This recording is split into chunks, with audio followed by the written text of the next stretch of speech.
دوستان امیدوارم که حالتون خوب باشه. ما تمام مراحل ضد سرقت پژو پارس مدل جدید رو انجام دادیم.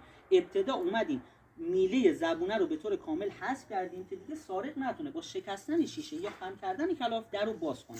همچنین اومدیم قفل فابریکش رو که از جنس سرب خشک هستش رو با قفل ضد سرقت که جنس تموم برنج هست تعویض کنیم و دیگه سارق نمیتونه این قفل رو تخریب کنه. همچنین اومدیم از داخل رودری یه قطعه این قسمت وصل کردیم و اینجا رو هم پرچ کردیم که دیگه سارق نتونه با پیشگوشتی در رو باز کنه. تمام کارهایی که برای درب جلوی سمت راننده انجام دادیم، همه این کارها برای درب جلوی سمت شاگرد هم انجام گرفته.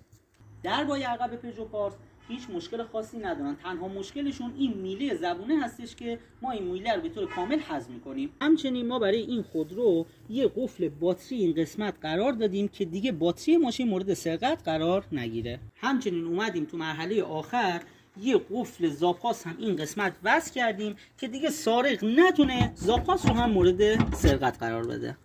اینم اتمام کار ضد سرقت خودروی مشتریمون. آدرسمون هم کمربندی رویان به نور، ضد سرقت و اتوگالری اعتصامی و فیضی. در خدمت شما دوستان هستیم.